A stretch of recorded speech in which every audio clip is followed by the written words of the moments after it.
ನಮಸ್ಕಾರ ಸ್ನೇಹಿತರೆ, ಕನಿಷ್ಕಾಸ್ ವ್ಲಾಗ್ಸ್ಗೆ ಸ್ವಾಗತ. ಇವತ್ತು ಹೊಸ ರೀತಿಯ ಟೊಮೆಟೊ ಚಟ್ನಿ ಹೇಗೆ ಮಾಡೋದು ಅಂತ ಹೇಳ್ಕೊಡ್ತೀನಿ. ಟೊಮೆಟೊ ಚಟ್ನಿ ಇಡ್ಲಿಗೆ, ಅನ್ನಕ್ಕೆ ತುಂಬ ಚೆನ್ನಾಗಿ ಸೂಟ್ ಆಗುತ್ತೆ. ಕಾಯಿ ಚಟ್ನಿನ ಮಾಡಿ ಬೋರ್ ಆಗಿದ್ದರೆ ಒಮ್ಮೆ ಈ ರೀತಿ ಚಟ್ನಿ ಮಾಡ್ಕೊಂಡು ನೋಡಿ, ಚೆನ್ನಾಗಿರುತ್ತೆ.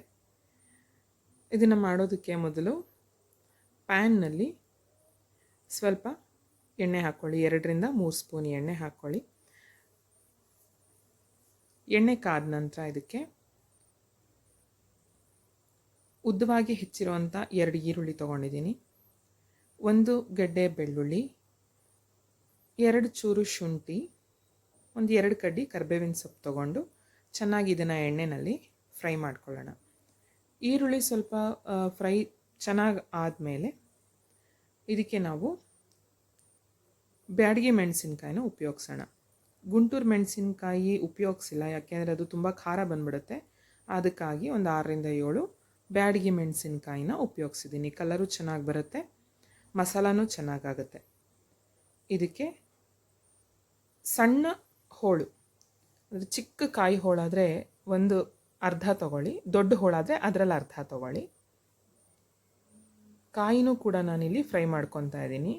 ಎಲ್ಲ ಆದಮೇಲೆ 2-3 ದೊಡ್ಡ ಸೈಜಿಂದು ಟೊಮೆಟೊ ತೊಗೊಂಡಿದ್ದೀನಿ. ಟೊಮೆಟೊನ ಚೆನ್ನಾಗಿ ಬಾಡಿಸ್ಕೋಬೇಕು, ಅಂದರೆ ಟೊಮೆಟೊ ಸ್ವಲ್ಪ ಸ್ಮೂತ್ ಆಗೋವರೆಗೂ ಉಪ್ಪು ಹಾಕಿ ಬಾಡಿಸ್ಕೊಳ್ಳಿ. ಟೊಮೆಟೊ ಈರುಳ್ಳಿ ಎಲ್ಲ ಚೆನ್ನಾಗಿ ಫ್ರೈ ಆಗಿದೆ ಅನ್ನುವಾಗ ಅದನ್ನು ಮಿಕ್ಸಿನಲ್ಲಿ ಪೇಸ್ಟ್ ಮಾಡ್ಕೊಳ್ಳಿ. ಚೆನ್ನಾಗಿ ನುಣ್ಣಗೆ ಪೇಸ್ಟ್ ಮಾಡ್ಕೊಂಡ್ಮೇಲೆ ಇದಕ್ಕೆ ಒಂದು ಒಗ್ಗರಣೆ ಕೊಡೋಣ.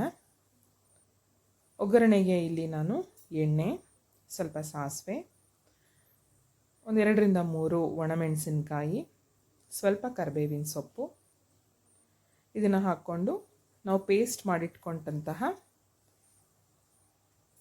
ಮಸಾಲಾನ ಒಗ್ಗರಣೆಗೆ ಹಾಕ್ಕೊಂಡು 1-2 ಕುದಿ ಬರೋವರೆಗೂ ಬೇಯಿಸ್ಕೊಳ್ಳೋಣ. 2 ಕುದಿ ಬಂದಾದ ನಂತರ ನಾವು ಇದನ್ನು ಸರ್ವ್ ಮಾಡ್ಬೋದು.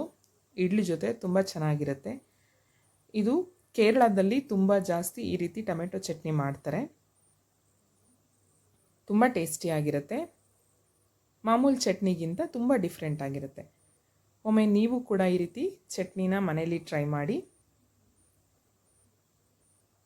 ಇದ್ರದ್ದು ಅರೋಮಾ, ಟೇಸ್ಟ್ ಬೇರೆ ಥರನೇ ಇರುತ್ತೆ. ನೀವು ಒಮ್ಮೆ ಟ್ರೈ ಮಾಡಿ, ಕಮೆಂಟ್ ಮಾಡಿ. Thank you.